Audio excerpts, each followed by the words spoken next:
That is hard work. She would rather stay here guest of the Wokes, be given free rein to say and do as she pleases. Over there she would get herself arrested at best. The Shola, the Meghans, and the Trishas of the West are very vocal yapping away, but will not dare show their faces where the real issues and problems are. Where the women really need support. Oh, by the way, Meghan and her gender equality drum beating. She did not talk about it, she did not offer solutions, and more importantly talked about my husband instead of saying, Harry or Prince Harry. So much for gender equality, my husband, my designer outfit and my shoes.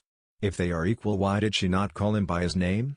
The fault lies with the media giving them air and the people enabling them. The political and women's rights activist launched a spirited defense of Meghan Markle, who last night returned to the UK with her husband Prince Harry to carry out a series of charitable engagements this week. At the start of 2020, Meghan and Harry announced they were relinquishing their roles as working members of the royal family, before relocating with their young son Archie Harrison to live in the US. What a thoroughly nasty, poisonous piece of work this woman Shola is. If she wants to know why we dislike Meghan so much, just look at the photo above with her standing between the Queen and Harry on the balcony. She is looking down on the Queen with a look of complete arrogance and contempt. She has no time or respect for the family. She is not welcome. Let me remind Dr. Quack Shola. Someone should check your certs. The royal family stood by her and Prince Charles even walked her down the half-runway, get the pun. In the end, the royal family was on the receiving end of endless embarrassment, snide remarks, and threats from Mega Murky Meghan and Henpecked Donkey. Salt and pepper, she says. Walk together. The traitors are not in sync with their facial expressions. Same bed, different dreams. Well said.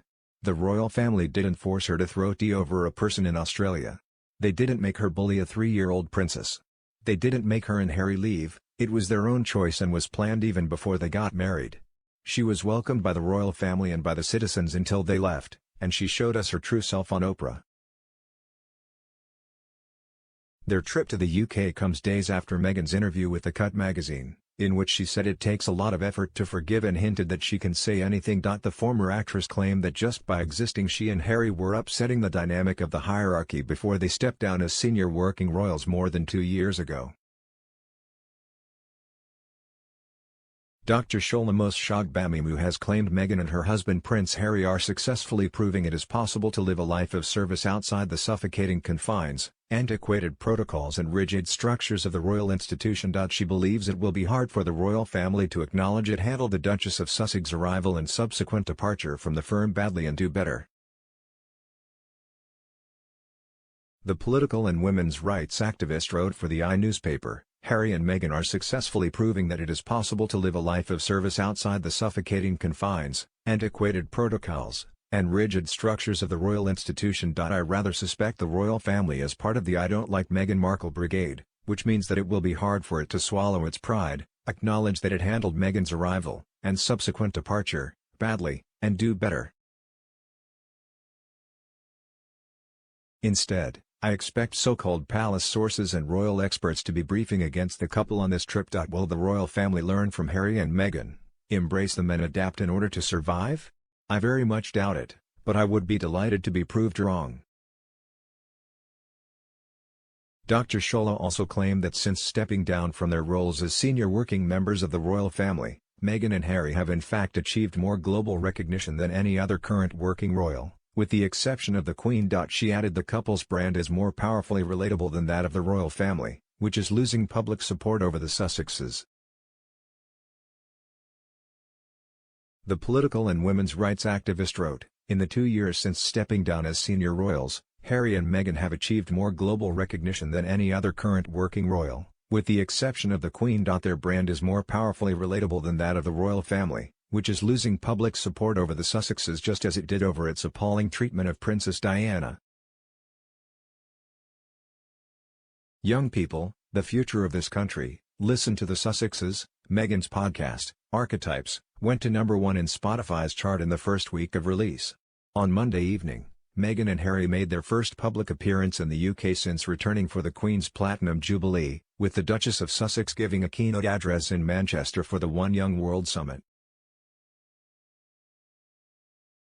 She explained to the 2,000-strong audience how her life had changed when she last joined the summit in London in 2019, singling out her role as a wife and a mother. But Meghan failed to make any mention of becoming a senior royal the year before. The Duchess of Sussex said, "I joined you in London in 2019. And by that point, it's fair to say, my life had changed rather significantly. I was now married, and I was now a mom." Speaking about her son Archie, she added, "My worldview had expanded exponentially, seeing the global community through the eyes of my child. I'm sick of commenting about this black racist person with a giant and loud gob who is repeatedly given airtime to spout her lies and vitriol despite hailing from a royal family of slavers in the dim and distant past. Must talk about that of course as it doesn't fit her shtick." Dr. Shouty is it again. She has no knowledge. Was she in the palace or living at Frogmore Cottage? Was she involved every second of the day when Meghan burst in on the scene? And she forgets Meghan is half white, so she shouldn't be claiming her as black. Interesting that Nigeria has stopped white people from appearing in advertising or voiceovers. I would like a comment from this vile creature as to what her reaction would be if we stopped black people doing this. The screens would be blank and not black as it is now. Spotted the white person. Oh yes, I've seen that too. Also, they represent 17% of the population, but currently occupy 42% of the senior cabinet ministerial posts in the government and 58% of the senior ministerial posts in the shadow cabinet, and currently account for 61% of Premier League and Championship football players. All of these statistics are readily available on the ONS website. The Duchess of Sussex said, "I joined you in London in 2019. And by that point, it's fair to say, my life had changed rather significantly. I was now married, and I was now a mom." Excuse me, Miss Muppet, but this was not your first experience of marriage. Marrying Harry was by no means your first rodeo. You'd been well ridden before that. Oh my lord, how can this person claim that Harry and Meghan are recognized on a global stance? The only way they are recognized is by all their lies and disrespect for the Queen and the people of the UK. I dislike how these news people, or even people who think they are better than we people as a whole. When is Dr. Shola Moshogbamimu going to slam African heads of state for the bad handling of the basic living requirements in the shanty towns in African cities? Water supply and sewage treatment for a start. Then education, housing, and health facilities.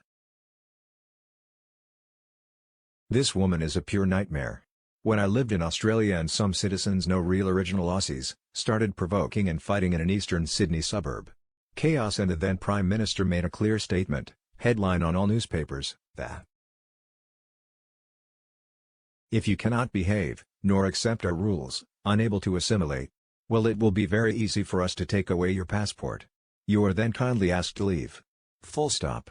Of course, one should speak up but not insult the country you were brought up in, which had all the facilities to pursue your goals and dreams.